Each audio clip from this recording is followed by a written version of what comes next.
Amém, irmãos. Glória a Deus. Boa noite. Graça e paz da parte de nosso Senhor Jesus Cristo. Nós estamos juntos mais uma vez, mais um domingo, para a glória do nosso Deus, para juntos cultuarmos ao nosso Deus em espírito e em verdade. E desde já eu sou grato a Deus pela presença de cada um dos irmãos que estão aqui conosco de forma presencial. Agradecer aos irmãos também que já estão nos acompanhando e irão nos acompanhar posteriormente através das nossas redes sociais.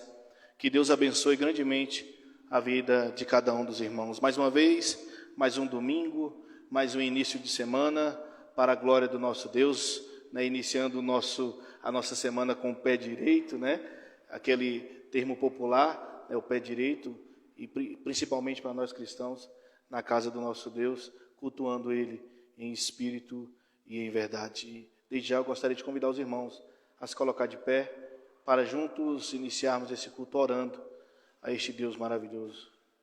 Amém? Vamos nos desvencilhar de tudo aquilo que possa nos atrapalhar a ouvir a mensagem do nosso Senhor, a ouvir os louvores, a todos aqueles que Deus irá usar de acordo com a sua vontade nesta noite. Querido Deus, Pai Todo-Poderoso, Criador do céu e da terra, hoje estamos aqui mais uma vez na Tua presença, mais um domingo para a glória do Teu nome. E por isso, Pai, somos gratos a Ti, pela oportunidade que o Senhor tem nos dado de poder juntos cultuarmos a Ti em espírito e em verdade.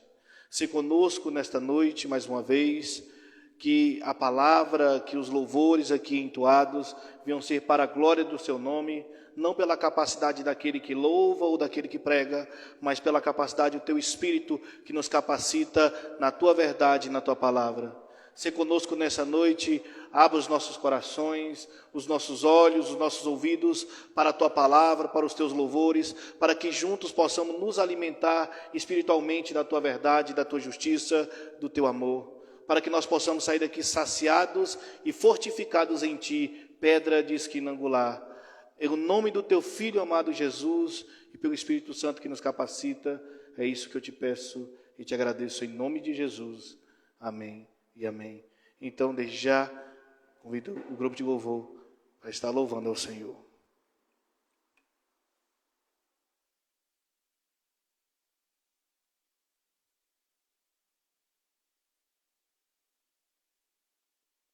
Amém, irmãos, então vamos louvar o Senhor com o hino.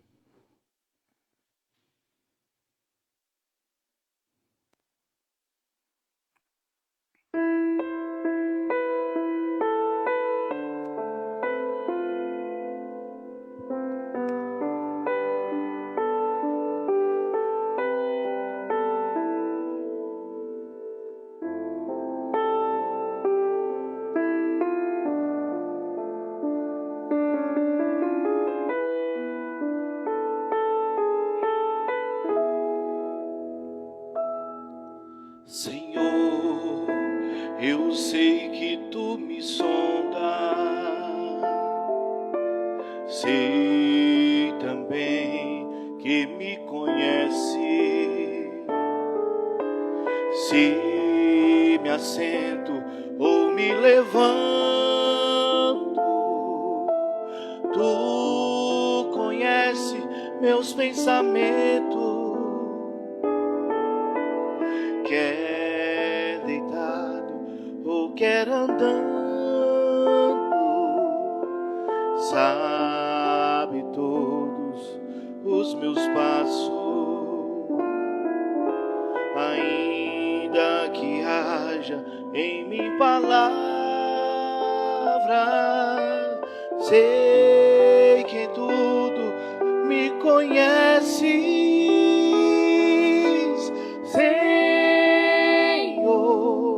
Eu sei que Tu me sondas, Senhor. Eu sei que Tu me sondas, Senhor. Eu sei que Tu me sondas, Senhor.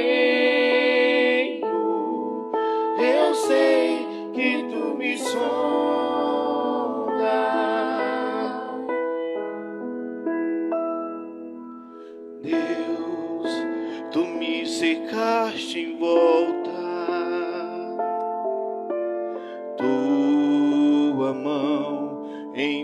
pousa. Tal ciência é grandiosa, não alcanço de tão alta. Se eu subo até o céu, sei que ali também te encontro. Se no abismo está minha cama, sei que ali também me ama. Senhor, eu sei que tu me sondas. Senhor, eu sei que tu me amas. Senhor, eu sei que tu me amas. Senhor, eu sei que tu me amas. Senhor, eu sei que tu me sondas. Senhor, eu sei que tu me sondas. Senhor, eu sei que tu me sondas. Senhor, eu sei que tu me sondas. Eu sei que tu me sondas. Eu sei que tu me sondas.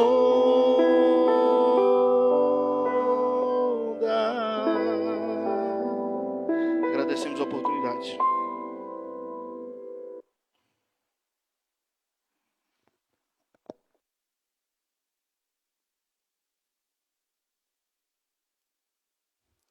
Amém. Irmãos, glória a Deus.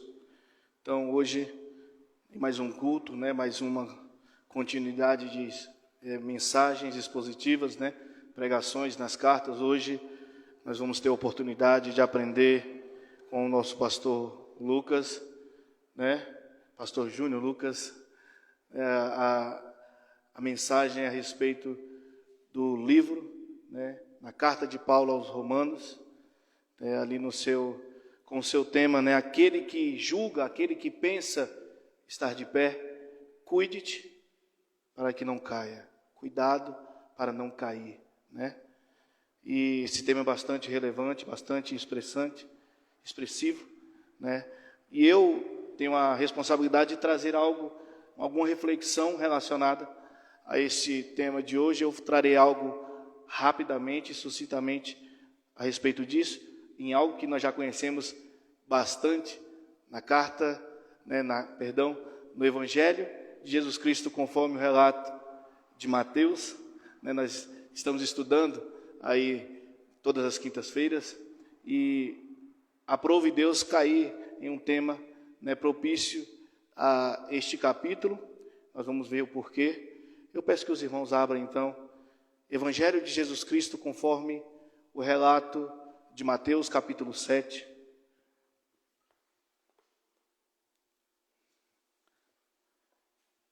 Nós vamos ler apenas os versículos 1 ao 5 e vamos falar de maneira rápida a respeito disso. Nós já sabemos, mas aos irmãos que estão nos acompanhando pela primeira vez na internet, como é de praxe, nós sempre introduzimos o Evangelho, ou a carta, ou o livro que estaremos lendo. Então, este Evangelho é aquele que estamos estudando aqui todas as quintas-feiras, o Evangelho conforme o relato de Mateus. Evangelho, né, é a palavra dada às boas novas, né? Evangelho do grego, que é boas novas. E essas boas novas é o nascimento de Cristo. E nós temos 4 evangelhos na nossa Bíblia, e esses 4 evangelhos são Mateus, Marcos, Lucas e João. Nós vimos que 3 destes evangelhos são sinóticos, que são evangelhos que narram, todos narram a vida de Jesus, cada um com um público-alvo, com um meio de uma diferença maneira de escrita, né, cada um com um foco, mas os sinóticos eles são aqueles que são olhados para a vida de Cristo como câmeras, cada câmera olhando de uma perspectiva, mas para a mesma história, para o mesmo foco que é Jesus. Então, Lucas vai narrar uma história, Marcos vai narrar outra história, Mateus vai narrar outra história, a história de Cristo, cada um com a sua particularidade, com o seu público-alvo e com a sua maneira de se expressar. João, ele vai tratar de maneira mais específica da deidade de Cristo, da divindade e da humanidade de Cristo. A gente vai ver que ele já começa lá da metade da vida de Cristo. Ele narra um pouco o início, narra a vida de João o Batista, e depois ele vai tratar do seu tema ali, que é a divindade de Cristo, de maneira específica. Então, hoje nós vamos falar de Mateus. Mateus é aquele apóstolo que Cristo escolhe, que também é chamado de Levi. Levi era um publicano, coletador de impostos, este que ficava sentado ali às margens, à beira da estrada em Cafarnaum. Nós vimos que Cristo o vê sentado na coletoria e o chama com seu chamado eficaz, com seu chamado perfeito. E este que era publicano, que era considerado alguém à margem da sociedade pelos próprios judeus, ele sendo um judeu, mas trabalhando para os romanos como coletador de impostos, ele ouve o chamado de Cristo, este que é o chamado perfeito e eficaz, este que ele é irresistível, porque é o próprio Cristo que o chama, e ele se levanta e vai seguir a Cristo. Ele escreve este evangelho com foco aos judeus, Ele escreve esse evangelho para que os judeus entendessem que Jesus Cristo é aquele Messias, aquele Meshia, ou Cristo no grego, que eles tanto esperavam, que tanto as profecias apontavam, que os patriarcas apontavam, que os salmistas, que os reis apontavam, que os profetas apontavam. Este é o Messias esperado. Mateus escreve com esta linguagem mais judaica. Nós vimos isso desde todos os estudos. Inclusive, o capítulo 7, nós também já estudamos.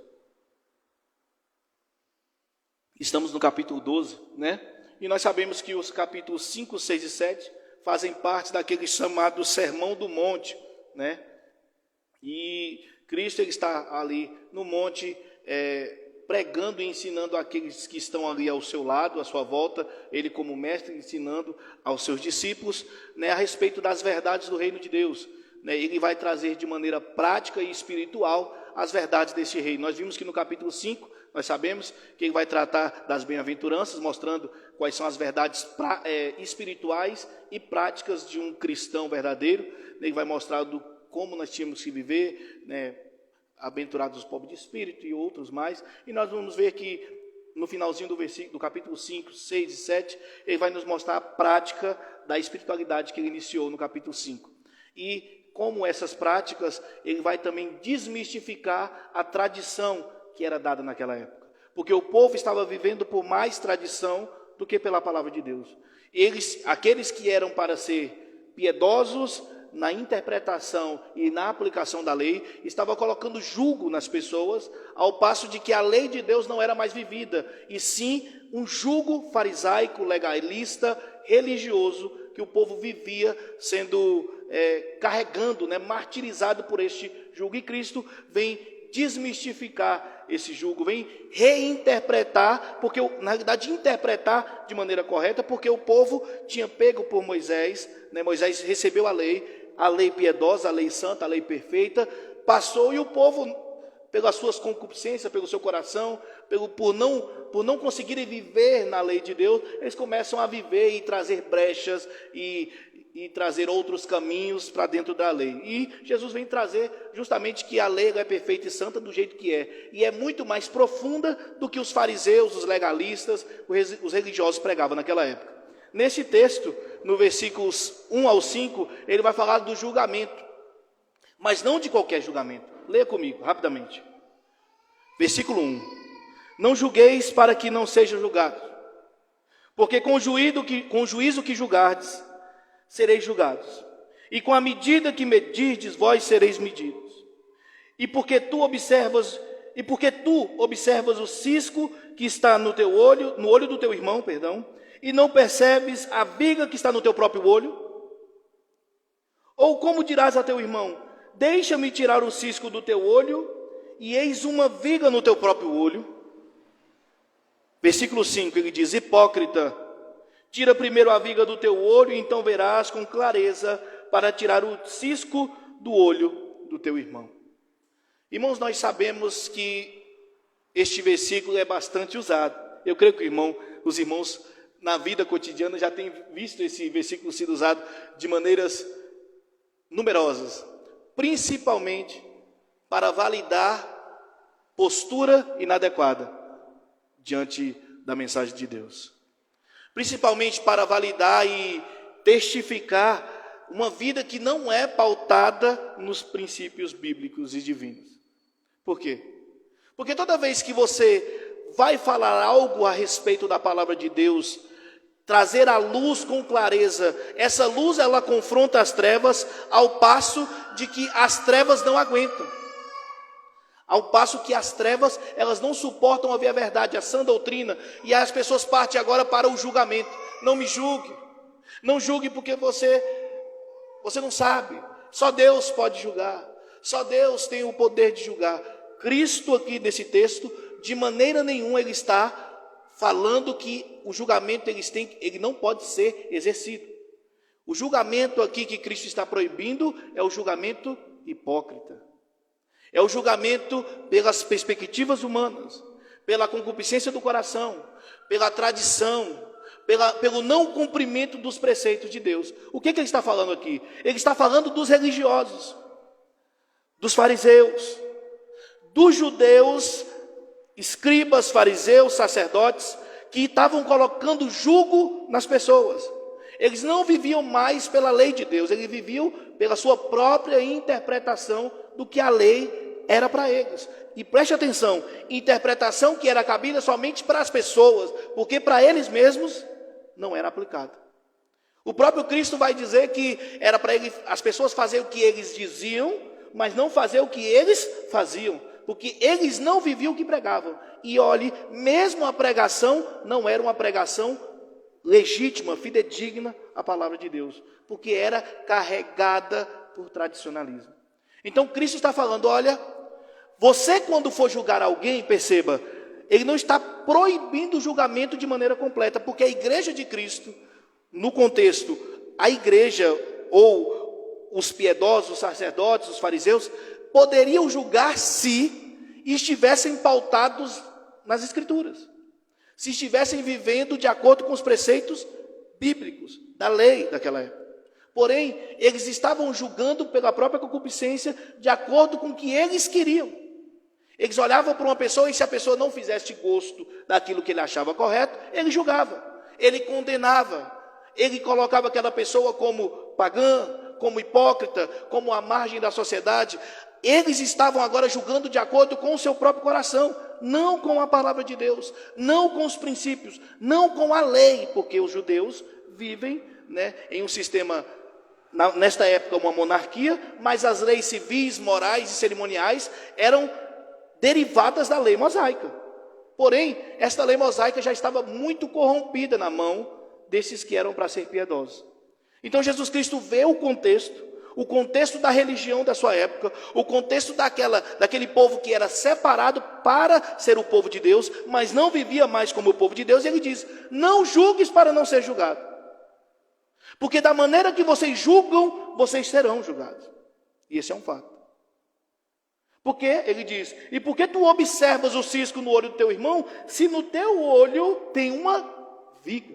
Então perceba, irmão, ele está usando aqui termos estruturais da época para mostrar que, a gente sabe, irmãos, nós conhecemos aqui, por mais que termos estruturais da época, ao nosso contexto também são textos estruturais. Por mais que naquela época era muito mais robusto o cisco e a viga, no nosso tempo ainda existe cisco e viga. Ele está dizendo, quando você pensa que o seu irmão tem um cisco no olho, você tem uma viga. Quando você tenta tirar o cisco do olho do teu irmão, você tem que se lembrar que o teu está com a trave.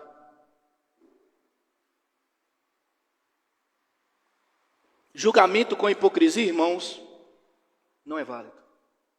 Pastor, mas o que tem a ver aquele que pensa que está de pé, cuide-te para que não caia, com esse texto? Tudo. Por quê? Porque aquele que pensa que está de pé, cuidado para que não caia, é 1 Coríntios capítulo 10, versículo 12, aonde Paulo está falando com os cristãos de Corinto, que viviam na famosa liberdade cristã, trazendo esta liberdade para a libertinagem, usando dos preceitos cristãos, da liberdade dos preceitos judaicos, para viver numa libertinagem, dizendo que podia fazer o que quisesse. Mas o mesmo Paulo que fala isso no capítulo 10, no capítulo 6, ele diz, né, que tudo me é lícito, mas nem tudo me convém. Então perceba, nem o legalismo judaico, nem o liberalismo cristão é verdadeiro. Infelizmente, é o contexto que vivemos na igreja de hoje. Ou é um extremo, ou é o outro. Ou é o legalismo cristão, nós não estamos falando dos judeus mais, estamos falando do cristianismo. Ou é o liberalismo cristão. E nenhum destes é o princípio bíblico. Porque o legalismo você coloca o poderio da mensagem em si. Porque o legalismo você coloca que a piedade está pautada no seu cumprimento do que você acha estritamente correto, que é o que os judeus faziam. E este não é o fato. Porque tanto o querer quanto o efetuar vem de Deus. Quando você é piedoso e vive nos preceitos bíblicos, isso é bom, isso é correto. A piedade bíblica, ela é para ser exercida, isso é fato. Agora, a piedade que tem um viés bíblico, mas é legalista, e quando eu digo isso, eu digo que é de acordo com o meu achismo, com o meu contexto, ou com a minha tradição, isso não é Bíblia. Da mesma forma, os princípios cristãos de Corinto, que se desvencilharam dos judeus e falaram, agora nós não somos judeus, vamos ser os cristãos, e começaram a viver na libertinagem. Isso também não é Bíblia. Porque a liberdade cristã é verdadeira, mas a liberdade em Cristo nos torna mais temente à palavra. A liberdade em Cristo nos torna mais subserviente à palavra, submissos. Quanto mais nós somos libertos em Cristo, mais nós tememos a Deus. Quanto mais nós somos libertos em Cristo, mais nós cremos na mensagem da palavra de Deus. Quanto mais nós somos tementes a Cristo, quanto mais nós somos libertos em Cristo, livres em Cristo, mais nós obedecemos. Porque ele diz, aquele que diz que me ama, obedece os meus mandamentos. O pastor vai trazer esse texto hoje de maneira mais esplendorosa e perfeita a respeito da palavra de Deus, a respeito do agir do homem e do agir de Deus. Nesse quesito das obras e daquele que pensa que está de pé, que cuide para que não caia. Mas, tocando a bola para ele aqui, cuidado, irmãos. Cuidado com o cristianismo que você vive. Cuidado com o cristão que você é. Cuidado com a pregação bíblica que você escuta e que você leva. Com os louvores espirituais que você ouve e que você passa. Porque hipocrisia nunca é bíblico. E o liberalismo também não. Infelizmente, o nosso contexto, ele é propício, e ele sempre é, para tentar nos desvirtuar da palavra de Deus, dos princípios bíblicos, e eu e você ainda estamos em um corpo físico e carnal, tendencioso ao pecado. Por mais que somos libertos em Cristo Jesus, transformados, renovados pelo Espírito Santo e selado por Ele, Paulo deixa claro que essa guerra existe e é vívida. E se eu e você não tomarmos cuidado, não fugirmos da aparência do mal, não abdicarmos do que a carne ao tempo todo nos chama a satisfazer, se você pensa que está de pé, você cai. E é qualquer um, irmãos. Aqui não tem o mais espiritual ou menos espiritual. Porque o próprio Cristo, que é o Pai o Deus Todo-Poderoso nos orienta. Cuide-te. Fuja. Abdique. Ore. Orai sem cessar.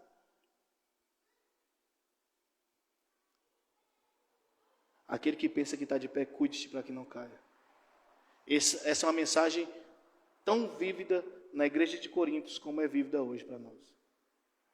Eu não sei o cristianismo que você vive, mas cuide-te. Porque só existe um caminho. Só existe um evangelho, uma palavra e uma verdade.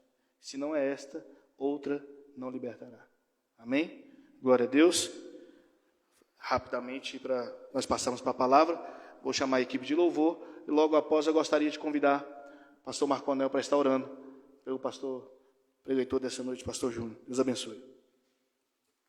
Boa noite, irmãos, graça e paz.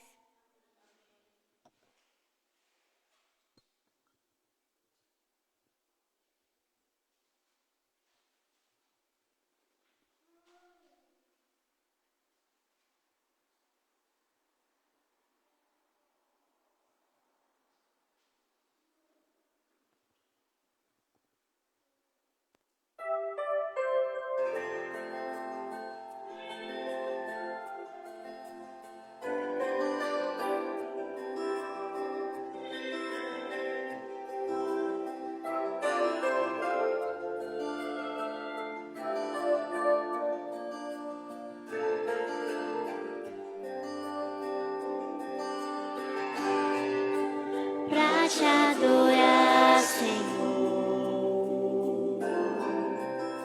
te dar o meu louvor.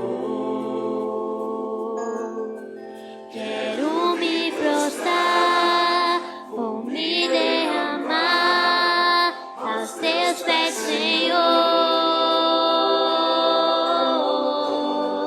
O meu vaso de alabastro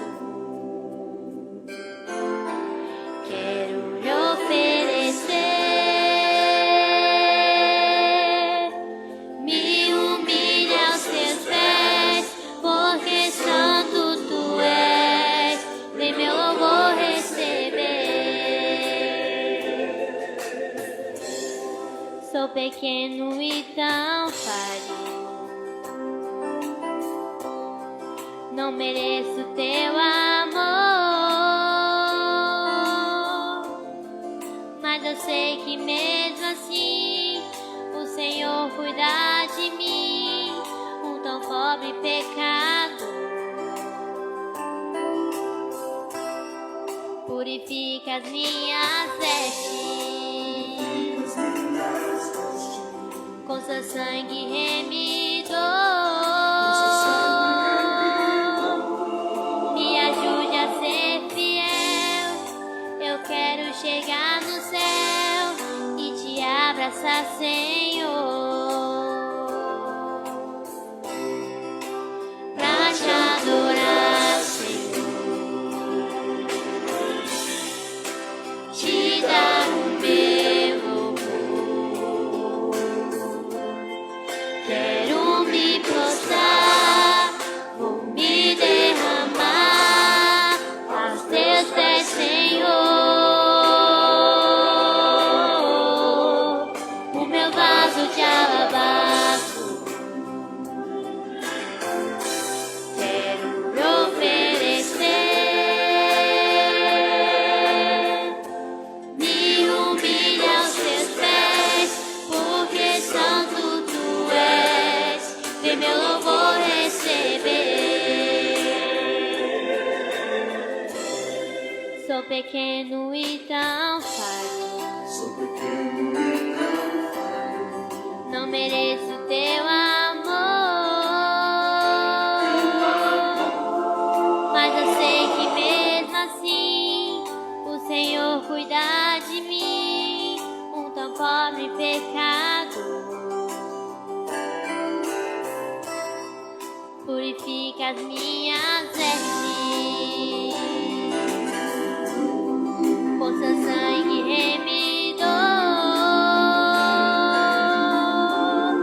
Me ajude a ser fiel, eu quero chegar no céu e te abraçar, Senhor.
Amém, graça e paz, boa noite, igreja.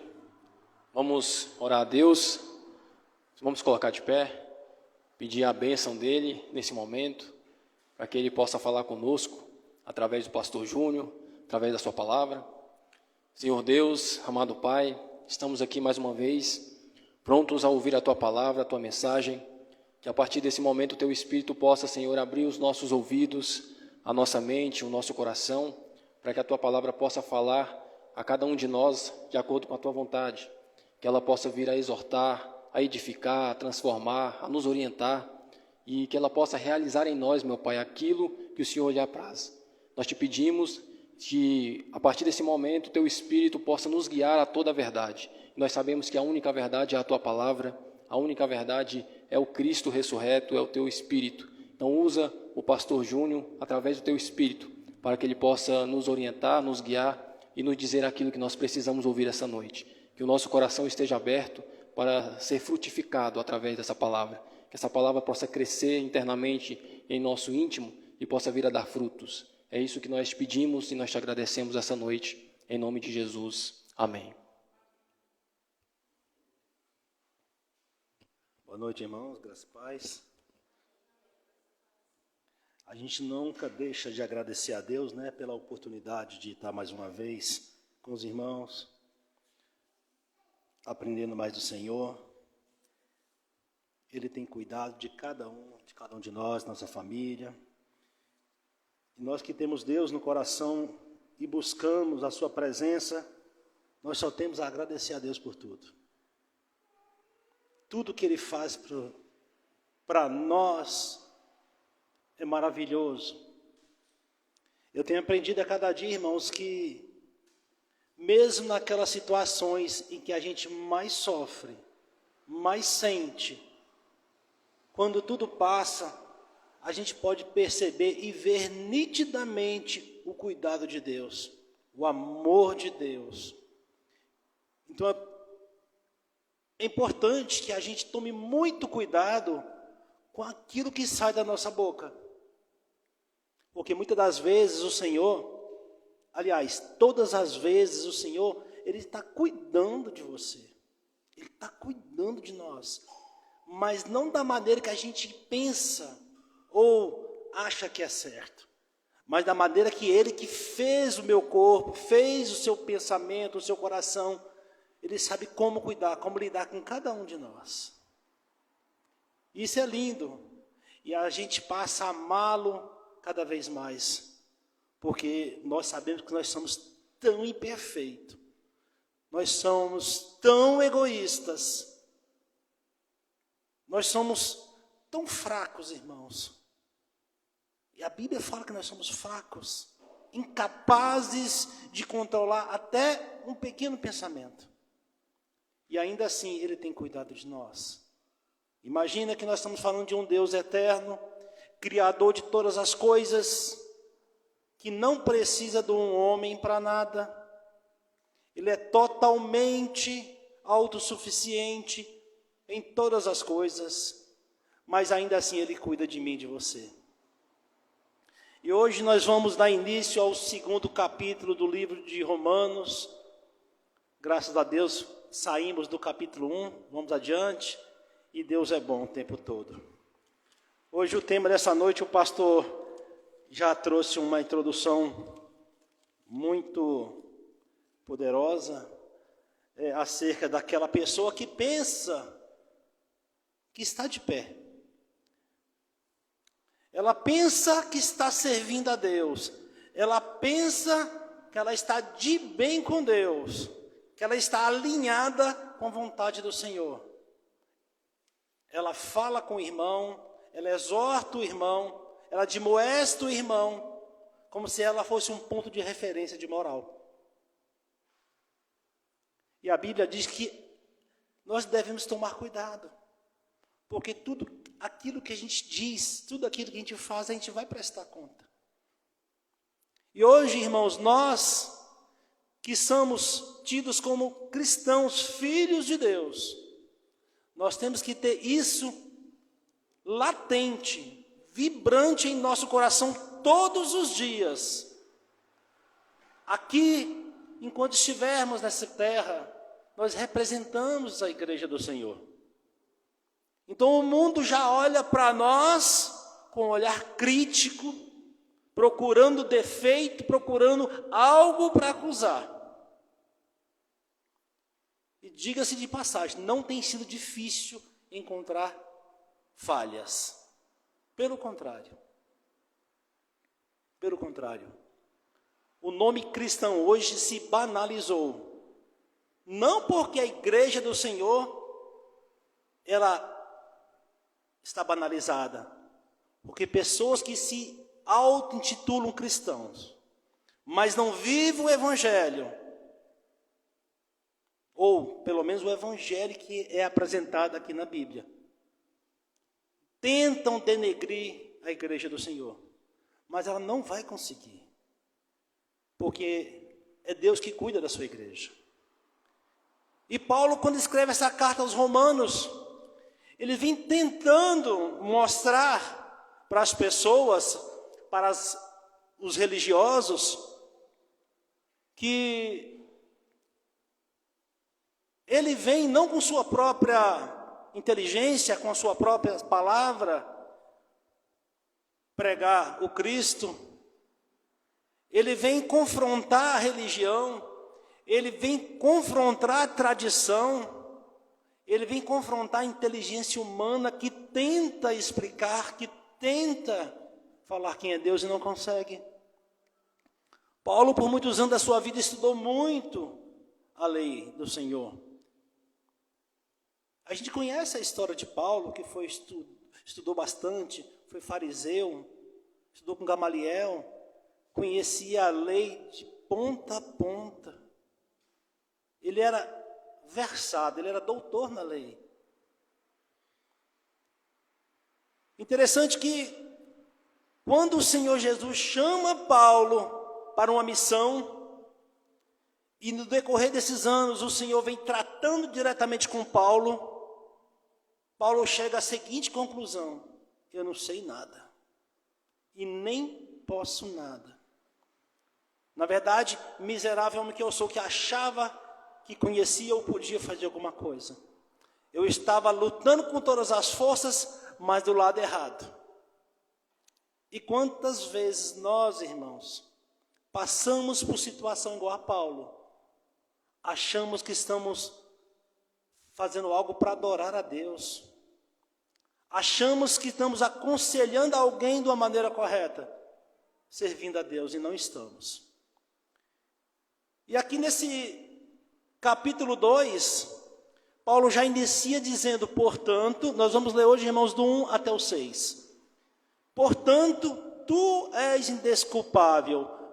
Mas para a gente entender, nós temos que voltar um pouquinho no contexto. Aqui no verso 18, ele vai dizer que, porque a ira de Deus é revelada do céu contra toda a impiedade e injustiça dos homens que detêm a verdade e a injustiça, porque aquilo que de Deus se pode conhecer é manifesto neles, pois Deus o manifestou a eles. Aqui Paulo está falando que tudo aquilo que é necessário sabermos sobre Deus, o próprio Deus já revelou para o homem. Não que o homem tenha descoberto algo, não que o homem tenha alcançado algo de Deus, mas que o próprio Deus se revelou. E isso tem um porquê, para que lá na frente ninguém diga, eu não conheço Deus. Porque o que é necessário sabermos sobre Deus, todos nós sabemos. Para alguns foi dada a lei, que é o povo da promessa. Para outros, Deus colocou a justiça no próprio coração do homem, que são os gentios, que somos nós. A própria natureza declara isso. A própria existência da vida declara isso. A consciência moral dentro do coração de cada homem, de cada mulher, declara que Deus existe. Você pode pegar qualquer pessoa, de qualquer nacionalidade, de qualquer época, eles vão ter a certeza de que existe um Criador. Isso é indiscutível. E esse Criador, ele é santo, perfeito.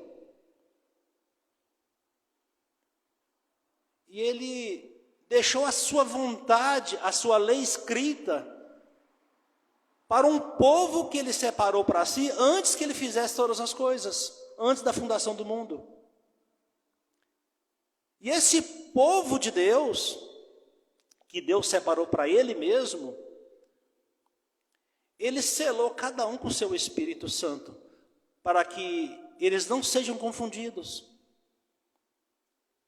E esses filhos de Deus, por assim dizer, eles passam a ser despertados quando ouvem a voz do bom pastor, que é o Evangelho do Senhor. Porque todos os homens nascidos de mulher nascem em pecado devido ao pecado de Adão. E eles precisam nascer novamente, espiritualmente, para que conheçam a Deus. Essa é a proposta do Senhor para o seu povo.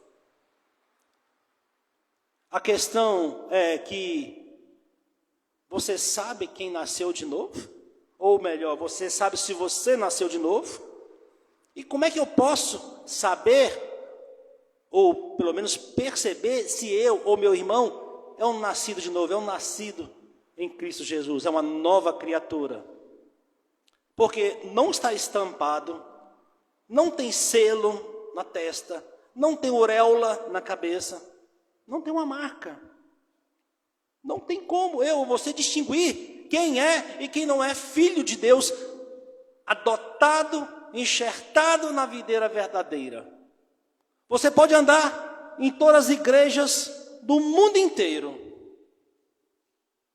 A gente não consegue distinguir quem são os filhos de Deus pela aparência.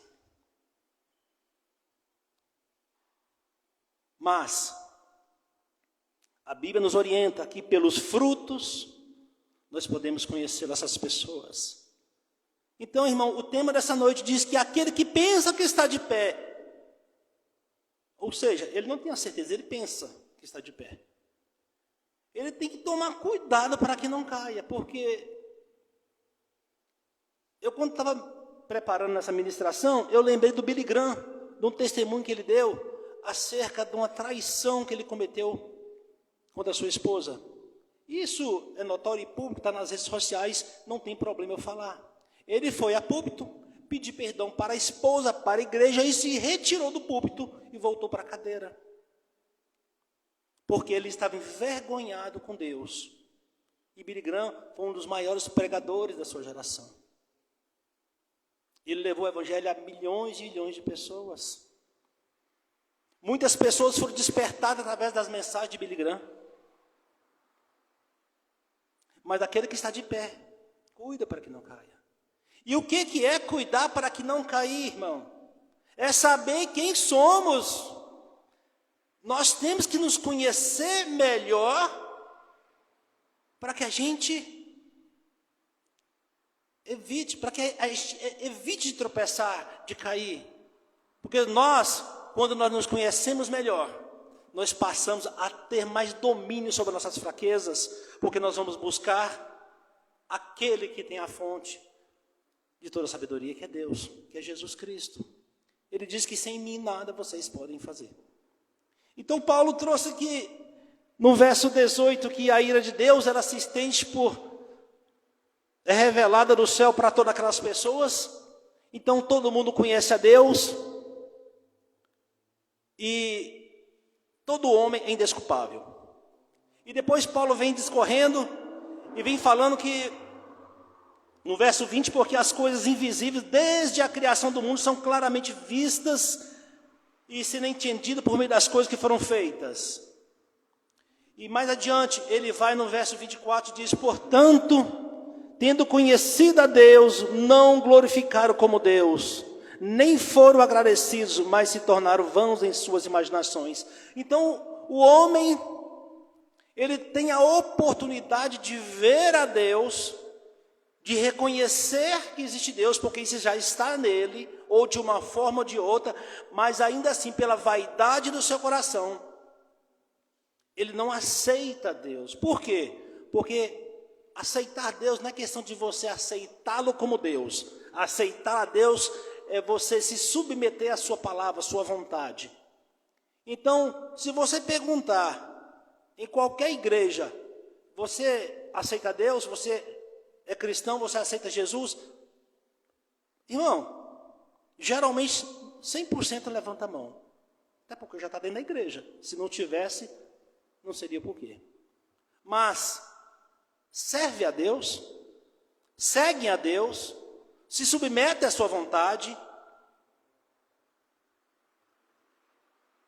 O que Paulo está dizendo é que não basta a gente reconhecer que existe um Deus, porque todo mundo sabe disso, que existe um Deus. Mas é a pessoa se submeter à sua palavra, à sua vontade, à sua verdade, ter um estilo de vida contrário do que aprendeu nesse mundo, ao contrário do que o mundo tem mostrado. Veja bem, essa semana eu ouvi uma irmã dizer, eu pedi perdão para fulano e para Deus, porque eu menti assim, mas Deus sabe por quê. Deus sabe por quê mesmo. Será que Jesus fazia dessa forma? Eu vou inventar uma mentirinha para Pilatos ali, que ele deixou escapar, eu fico mais 3 anos pregando. Não foi isso que Jesus nos ensinou. Irmão, mentira é mentira.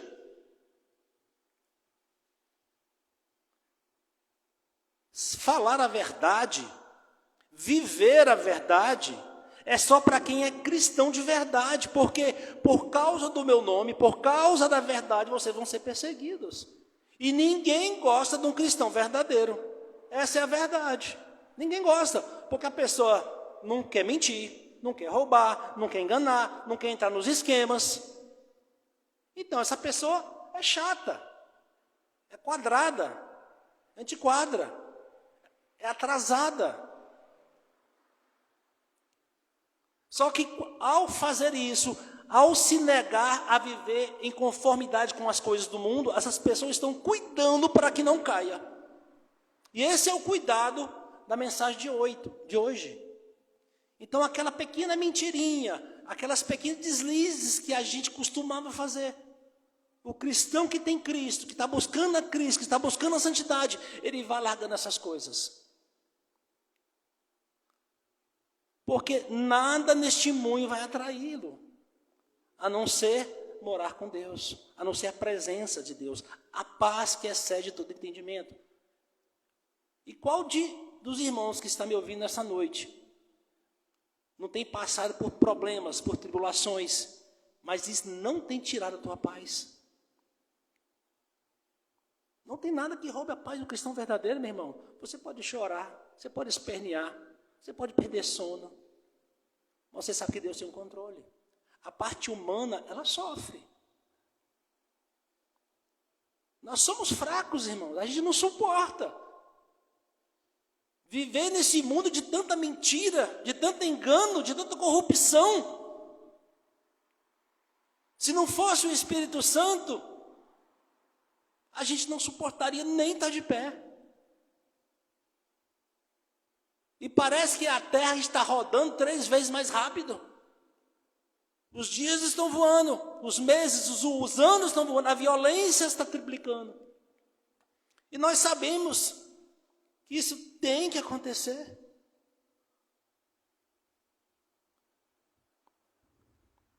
Então Paulo vai dizer, no finalzinho do capítulo 1, no verso 32, os quais conhecendo o julgamento de Deus, que os que cometem tais coisas são dignos de morte, não somente fazem, mas têm prazer naqueles que fazem. Paulo está falando daquelas pessoas que negam a Deus, ou seja, não vivem de acordo com os ensinamentos de Deus, com a palavra de Deus, incentivam outras pessoas a ter um estilo de vida parecido, mesmo sabendo que o pecado leva à morte, não só física, mas espiritual, e continuam fazendo. Você vê nos tribunais hoje, Você vê na nossa política uma vergonha. As pessoas agem como se Deus não ouvisse, não estivesse vendo. Stalin matou mais de 20 milhões de pessoas, de judeus. 20 milhões de pessoas. Ele morreu aos 74 anos de idade, na sua cama, em sua casa.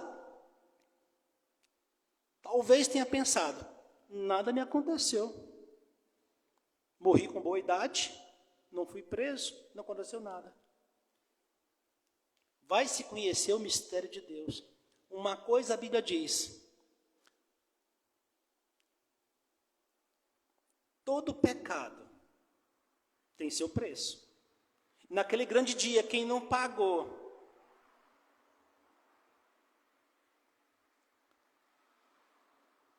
pelos seus pecados aqui na terra, não vai safar do julgamento final.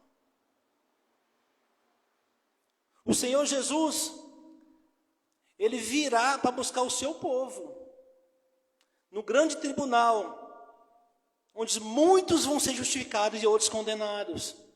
As pessoas estão acostumadas a fazer o mal aqui e não acontecer nada, a mentir e não acontecer nada, a roubarem e não acontecer nada. Vivem pagando propina, suborno, e parece que não acontece nada. É como a própria Bíblia diz: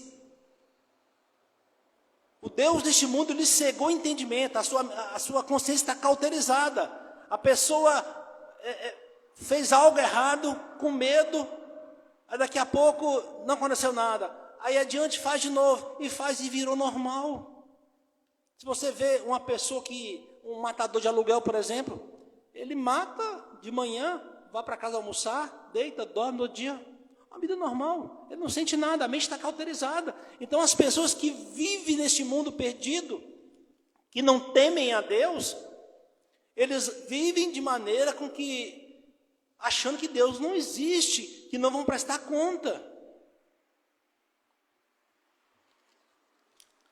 E aqui no verso 2 começa assim: portanto, tu és indesculpável, ó homem, qualquer um que julgas, pois no que tu julgas a outro, a ti mesmo te condenas, pois tu que julgas fazes as mesmas coisas. Mas nós temos a certeza de que o julgamento de Deus é segundo a verdade contra os que cometem tais coisas. E tu, homem, que julgas os que fazem tais coisas, pensas que fazendo tu escaparás do julgamento de Deus? Ou desprezas tuas riquezas da sua benignidade e paciência e longanimidade, não sabendo que a benignidade de Deus te leva ao arrependimento? Mas segundo a tua dureza do teu coração impenitente, entesouras para ti mesmo ira para o dia da ira e da revelação do justo julgamento de Deus, o qual retribuirá a cada homem segundo os seus atos. Então, aqui Paulo começa dizendo que aqueles religiosos, aqueles legalistas, aqueles moralistas daquela época em que condenava Paulo, em que criticava a igreja do Senhor, e muitos até seguiam a Cristo, mas também viviam de acordo com a lei. Aqui Paulo está falando que eles são indesculpáveis, porque eles se achavam melhor do que os outros, do que os gentios, do que os que tinham menos conhecimentos. Eles condenavam as pessoas porque ou não guardavam o sábado, ou não guardavam as leis. Então, ele se achava superior por ter sido um povo que guardou a aliança de Deus, era um povo que guardou a lei de Deus. Então, eles achavam que existia duas classes de pessoas. Eles eram escolhidos, separados, favoritos de Deus. Mas eles não viviam de acordo com o que o Senhor tinha determinado. Eles falavam uma coisa, mas viviam outras. Acerca do que Jesus falou sobre os fariseus, que as pessoas deveriam ouvir e seguir sim o que eles falavam, que eles liam na lei, mas não ter o estilo de vida que eles tinham. Então Paulo está condenando essas pessoas aqui. Aquelas pessoas que são religiosas exteriormente, mas no seu interior lá no seu coração, elas não vivem daquele jeito. Elas só têm aparência de cristão. Elas só têm aparência de religião. Então Paulo está falando que essas pessoas que fazem assim, elas estão condenando a si mesmo. Elas estão atraindo a atenção de Deus para si. Porque quando ela julga um irmão por não fazer uma coisa, e ela fala e não cumpre, e não faz também, ela está trazendo a luz do holofote para si. Para quem as conhece, fala assim, mas essa pessoa vive dessa forma. Como é que ela fala isso? Olha que Paulo está falando aqui para a igreja de Roma, mas como a Bíblia ele é atemporal, parece que nós estamos falando para os nossos dias.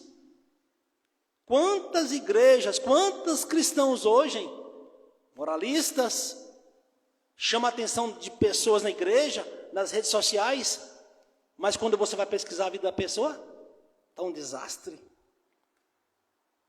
Pregam de santo, mas não vivem a santidade que pregam.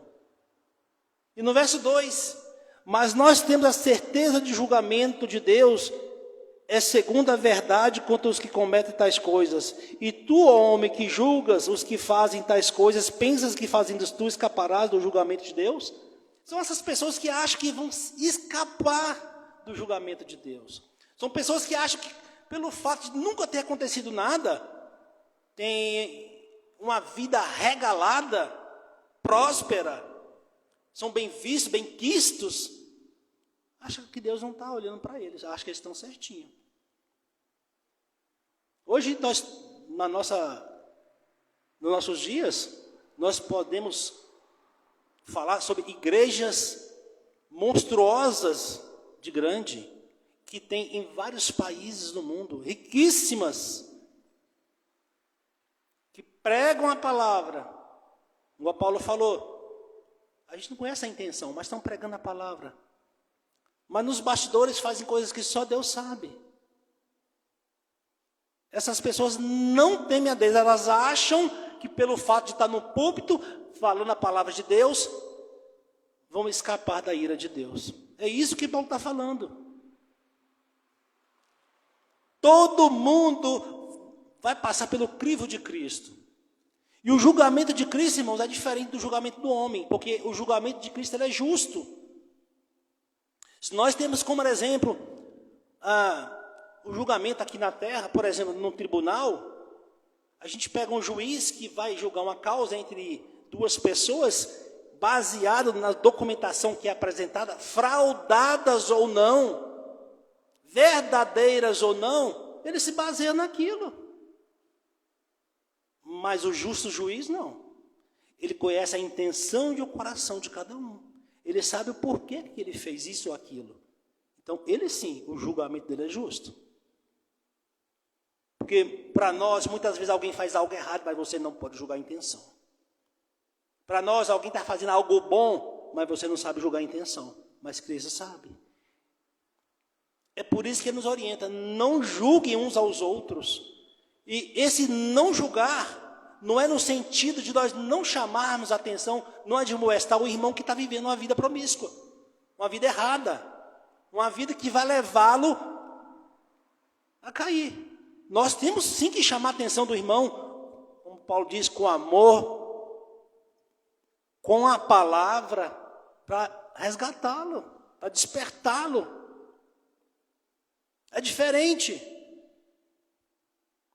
Então nós temos que tomar cuidado para nós acharmos que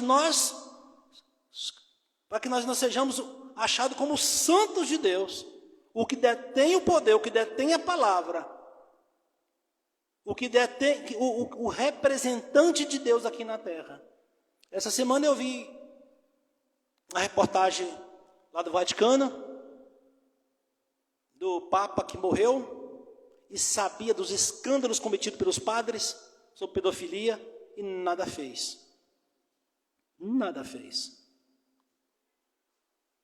Centenas de dezenas de crianças. Aí eu pergunto, mas não precisa responder. A pessoa que está pregando a palavra, ela está vivendo a palavra, ela está cuidando para que ela não caia, ela está admoestando o irmão, ela está exortando o irmão que está errando, ou ela só está vivendo de aparência. É sobre isso que Paulo está falando. Pessoas que se acham maiores e melhores do que outras, pessoas que acham que conhecem mais do que outras, que representam a Deus mais do que outras, sendo que a própria palavra diz que nós somos apenas mensageiros do Evangelho. E Paulo entendeu muito bem isso. Ele, quando levava a palavra do Senhor, ele falava assim: eu não vou com sabedoria humana, eu sei que a minha sabedoria não vai convencer ninguém, mas eu vou com a sabedoria do próprio Deus. Porque quem consegue refutar a palavra de Deus? Qual é o homem que consegue? Jesus diz: quem de vós consegue me convencer de pecar? Quem?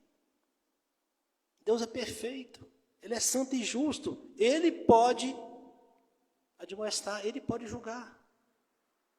No verso 4 diz: tu desprezas as riquezas da sua benignidade e paciência e longanimidade, não sabendo que a benignidade de Deus leva ao arrependimento. Nós temos que entender que quando o Senhor permite certas coisas em nossas vidas, na vida até do ímpio, Deus, Ele é tão bondoso, Ele é tão longânimo, que Ele é tardio em se irar, e dá-se a sensação de que aquela pessoa está sendo impune, mas não está. Ela está acumulando a ira de Deus. Então aqueles pecados vão se acumulando, vão se acumulando, vão se acumulando. Aí você fala assim: e quando é que vai cobrar? Nós não temos que nos preocupar com isso, irmãos. O Senhor sabe. Como eu trouxe para os irmãos aqui a história de Stalin, que morreu aos 74 anos na sua casa, achando que escapou da ira de Deus. Vai chegar o dia em que ele vai prestar conta com Deus, como cada um de nós. Então essas pessoas que vivem na mentira, que vivem no engano, que vivem pagando propina, que vivem pagando suborno, fazem tudo para ter vantagem. Algumas pessoas, irmãos, eu vou contar algo aqui, eu não vou falar onde aconteceu. Tem pessoas que falsificam documentos para prejudicar o irmão, para roubar o irmão, falsificam a assinatura do irmão, para ter vantagem, porque o Deus dele é o dinheiro. Essas pessoas acham que vão viver impune. Essas pessoas fazem tudo pelas costas do irmão para prejudicá-lo. Acham que não existe ninguém lá de cima vendo essas coisas. Acham que pode viver dessa forma para sempre. Elas estão acumulando a ira de Deus até transbordar. E quando eu era mais novo, a gente falava assim: essa pessoa está fazendo isso, mas depois Deus vai fazer ela ficar aleijada, vai pegar uma doença terrível. Não, irmão, não somos nós que determinamos isso, não, é Deus que sabe. Os fariseus não faziam isso? Quem pecou? O que esse cara fez para viver isso? Não, nós não conhecemos o pensamento e a vontade de Deus, a não ser aquilo que nos foi revelado. Mas a pessoa que tem esse estilo de vida, tenho certeza de uma coisa, porque a Bíblia diz, elas estão acumulando para si a ira de Deus. Elas confundem o silêncio de Deus com permissão. Deus não está permitindo que a pessoa viva em pecado. Deus não está permitindo que a pessoa tenha uma vida promíscua, escondida. Porque, primeiro, tudo está nu, latente diante de Deus. Deus não somente vê o coração, mas Ele lê os pensamentos daquela pessoa. E todo mundo vai prestar conta. Todos vão prestar conta a Deus, acreditando em Deus ou não, crendo em Deus ou não. Todos vão prestar conta. Aqueles que não vivem a palavra de Deus, ame teu Deus acima de todas as coisas e o teu próximo como a ti mesmo, mas faz tudo para prejudicar o próximo. Mas no domingo está na igreja. Mas está falando de Deus para o irmão. acha que Deus está morto. Elas estão acumulando para si. E essas pessoas pensam que nasceram de novo. Elas pensam que nasceram no Espírito, mas não nasceram no Espírito. Porque para nascer no Espírito é preciso um arrependimento. A palavra ela vem nos confrontar, nos trazer arrependimento, tristeza do pecado, e a gente se volta para Deus e passa a servi-lo pelo que Ele é, porque Ele nos perdoou, porque Ele nos resgatou. Esse é o arrependimento verdadeiro. É a metanoia, a mudança de mente, de pensamento. Então os nascidos de novo vivem dessa forma, independente do que fizeram no passado. Mas aquelas pessoas que se arrependeram, choraram pelo pecado, mas não se voltaram para Deus, ou seja, não mudaram o seu estilo de vida, isso não é arrependimento. Isso não é a metanoia. Vocês percebem que não fecha arrepender, entristecer, voltar-se para Deus, ter um estilo de vida diferente. É diferente. Isso é remorso. Judas, por exemplo, ele se arrependeu? A Bíblia diz que se arrependeu. Ficou triste? Ficou. Chorou, chorou. Mas se voltou para Deus? Ela não se voltou para Deus. Isso é remorso. Então, na igreja do Senhor hoje, entre aspas, a igreja do Senhor, está cheio de crentes, de cristãos, que não nasceram de novo. Porque no domingo na igreja é santo, mas na semana faz tudo para destruir o próximo. Faz tudo que é errado no trabalho, na escola, com a esposa, com os filhos. Só pensa no bolso, que é o Deus deste mundo. Tudo por dinheiro, porque Deus me prometeu uma vida abundante neste mundo. Mas a abundância que Deus prometeu não é essa não, meu irmão. No mundo, vocês vão ter aflição. Vocês vão ser perseguidos.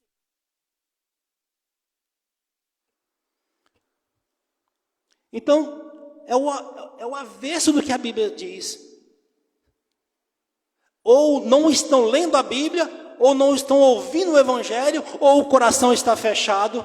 E se o coração está fechado, não nasceu de novo. Mas quem somos nós para julgar, irmão? Julgar no sentido de querer condenar. Mas nós podemos admoestar, chamá-lo. Se você tem uma oportunidade de conhecer alguém dessa forma, e Deus te der a oportunidade, fale de Jesus para ele. Chega para a pessoa, olha, isso não agrada a Deus.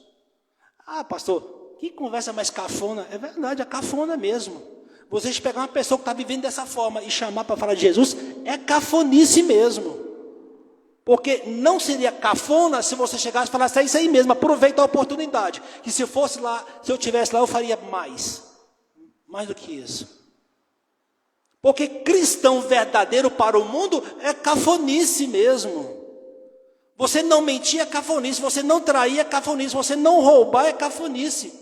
Você não tirar vantagem nas coisas é cafonice mesmo. Porque a perspectiva do homem do mundo é diferente da perspectiva do homem para Deus.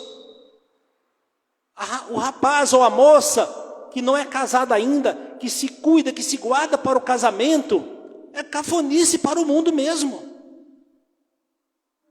Ah, você é cafona, não vive mais isso não, isso já acabou. Tudo que é contra Deus é cafonice. Aliás, tudo que é a favor do Evangelho para o mundo é cafonice. Aqui, no verso 5 vai dizer, mas segundo a dureza do teu coração, impenitente em tesouras, ou seja, guarda para ti mesmo a ira de Deus no dia da ira, na revelação do juízo do julgamento, o qual retribuirá a cada homem segundo os seus atos. E aqui é interessante que ele fala que o qual retribuirá a cada homem segundo os teus atos. Então, cada um vai dar conta de si. Se a minha esposa busca a Deus, se ela jejua, se ela ora, se ela é uma mulher piedosa, se o coração dela é voltado para Cristo, ela está fazendo por ela, não por mim, porque o Espírito está trabalhando nela, não em mim. Cada um vai dar conta de si no dia do juízo. É individual. Então, o Senhor diz que em uma casa, o pai vai se levantar contra a mãe, irmão contra irmão, tio contra tia, mãe contra nora. É sobre isso que está falando. O Evangelho, ele tem um poder para despertar os filhos de Deus. Mas em uma casa, pode ser que tenha filhos de Deus e não.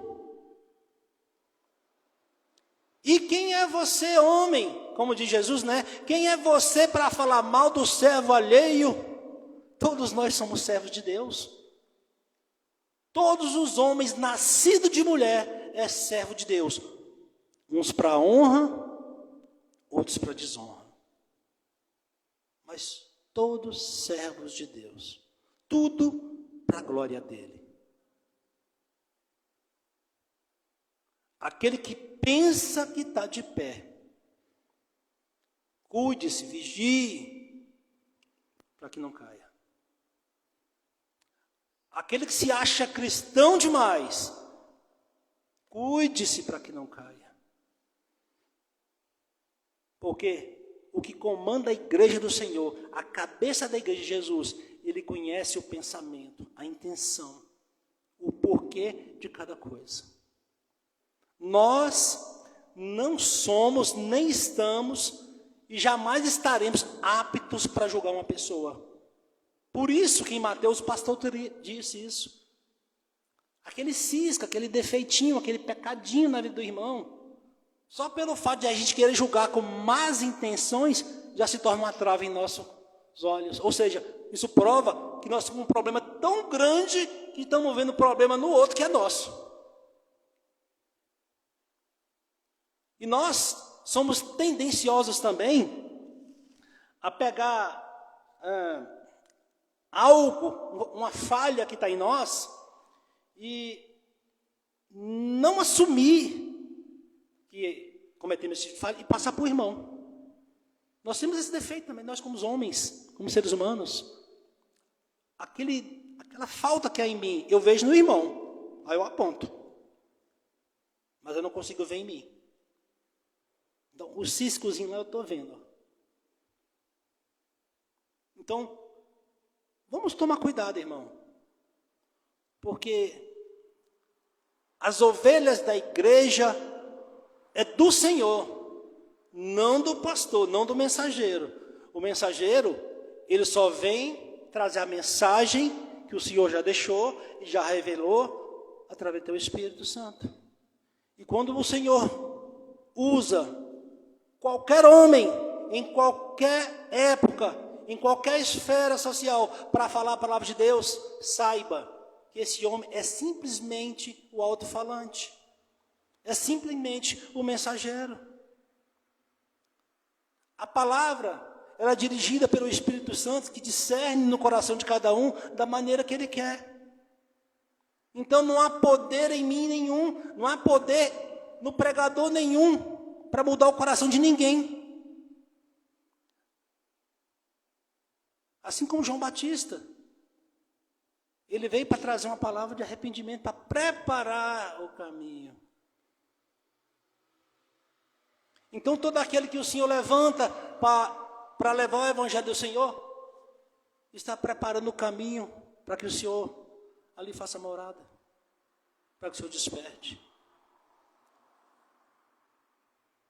Essa palavra, irmão, ela não é boa de ouvir. Essa palavra, ela não é doce de ouvir.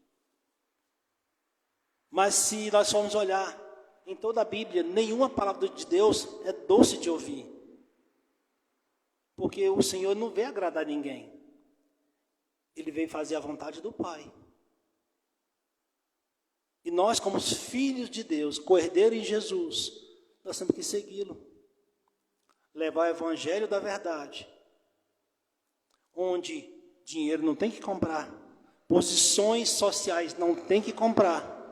Favores não tem que comprar. Mentira não tem que comprar a verdade. Nós temos falado com frequência aqui.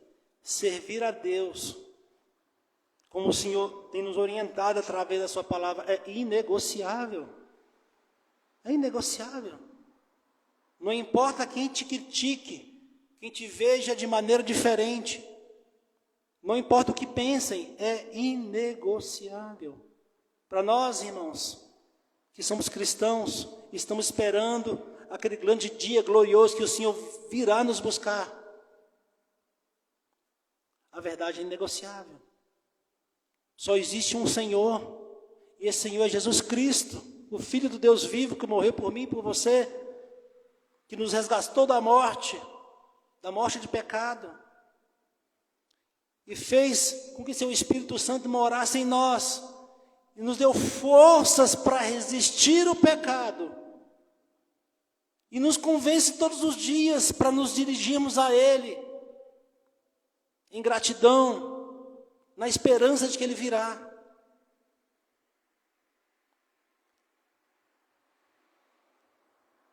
Nós sabemos que se Ele nos der, Ele não vai deixar de ser Deus. Se Ele der, não faz diferença para nós. Se estivermos enfermos ou não, não faz diferença.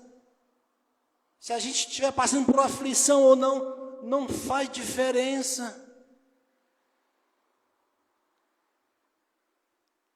Porque nós temos aprendido, e cada dia mais, que nós o queremos, o amamos, por Ele ser Deus, por Ele ter nos feito, nos resgatado da morte, não por nos dar o alimento, nos dar o carro, o emprego, o dinheiro, o teto sobre as cabeças.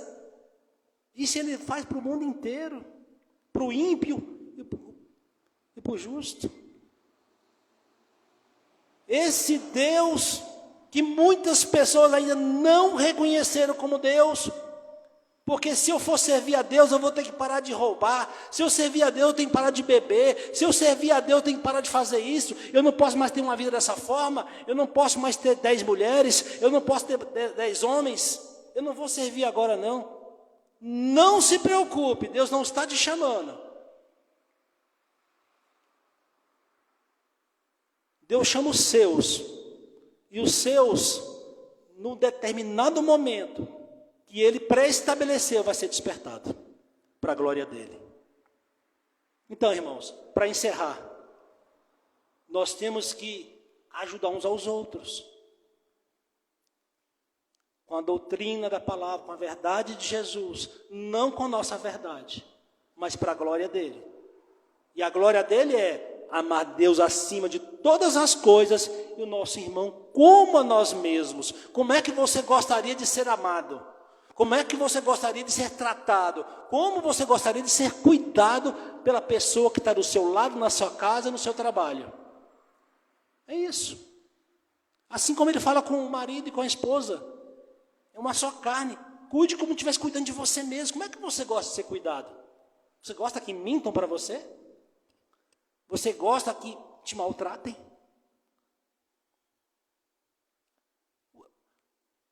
A simplicidade do Evangelho é tão complexa por conta do nosso estado caído. Mas, se nós olharmos que Deus é amor, a gente vai saber lidar com o próximo. Amém, irmãos? Eu agradeço a oportunidade. O pessoal do louvor está convidado a estar adorando o Senhor. E Deus abençoe em nome de Jesus.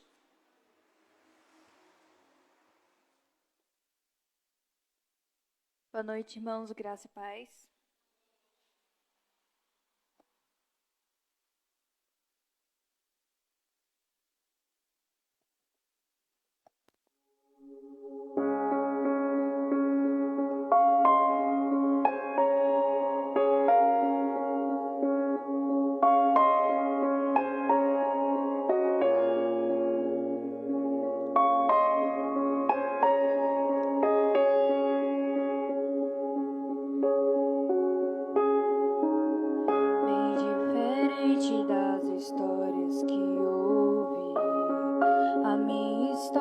teve um começo no fim.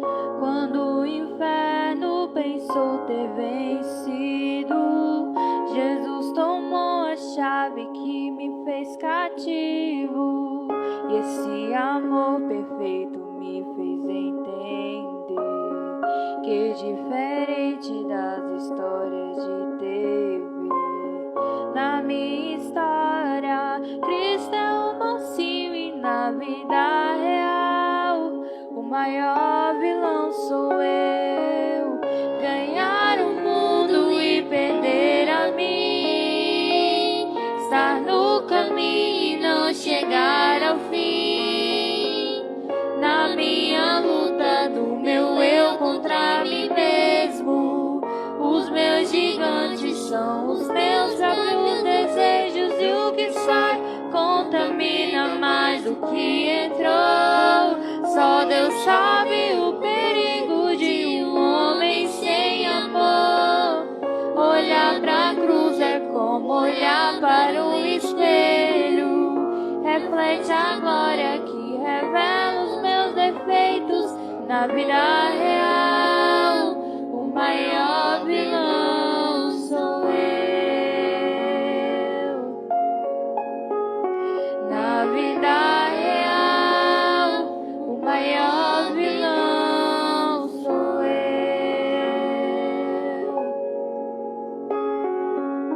E esse amor perfeito me fez entender que, diferente das histórias de TV, na minha história Cristo é o mocinho e na vida real o maior vilão sou eu. Ganhar o mundo e perder a mim, estar no caminho e não chegar ao fim. Na minha luta do meu eu contra mim mesmo, os meus gigantes são os meus próprios desejos, e o que sai contamina mais do que entrou. Só Deus sabe o perigo de um homem sem amor. Olhar pra cruz é como olhar para um espelho, reflete a glória que revela os meus defeitos. Na vida real o maior vilão sou eu. Na vida real o maior vilão sou eu. Agradecemos a oportunidade.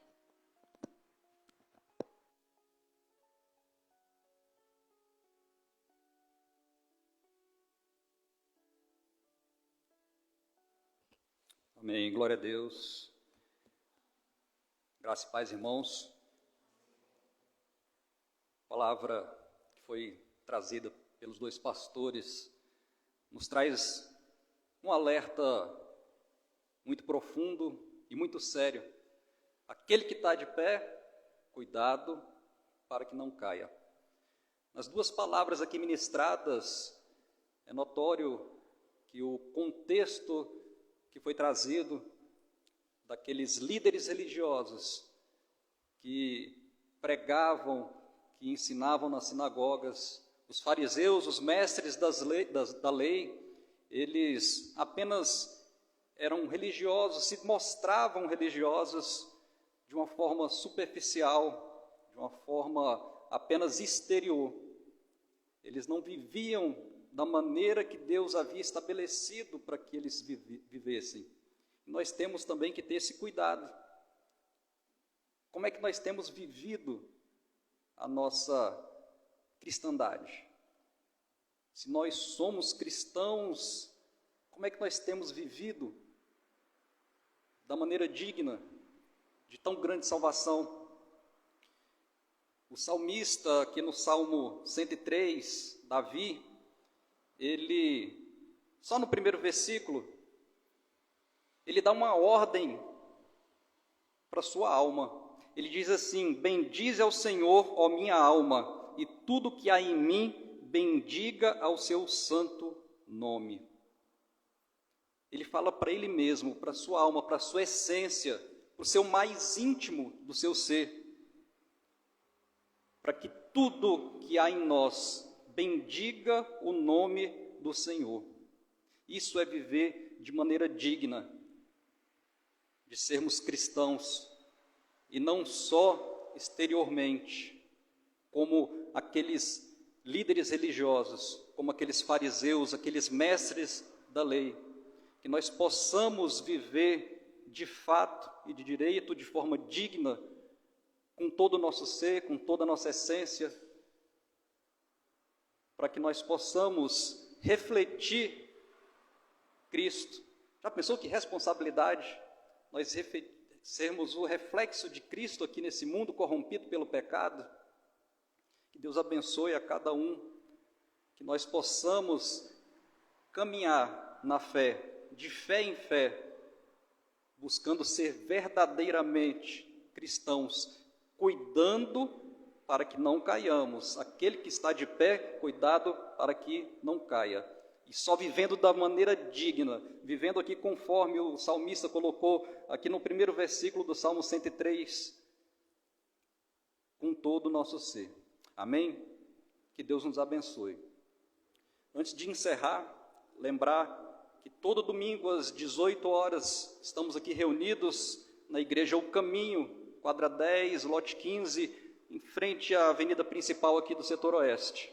E nas quintas-feiras, estudo expositivo da palavra, um estudo bem detalhado ali no Evangelho conforme Mateus. Temos aprendido muito, é uma bênção estarmos aqui, podendo estudar a palavra, podemos aos domingos cultuar a Deus em comunhão, e que você venha participar também.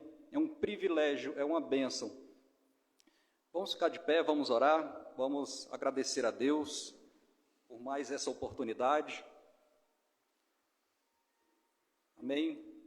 Senhor nosso Deus, nosso Pai, nós te adoramos, nós bendizemos o teu santo nome, te agradecemos, ó Deus, por cada palavra que foi aqui ministrada, te agradecemos, ó Deus, pelos louvores, te agradecemos, ó Deus, pela tua presença dentro de nós, pela tua presença em nosso meio, nos ensinando, ó Deus, através do teu Espírito Santo, nos direcionando, nos fortalecendo, porque sem a tua ajuda nós não conseguimos seguir em frente.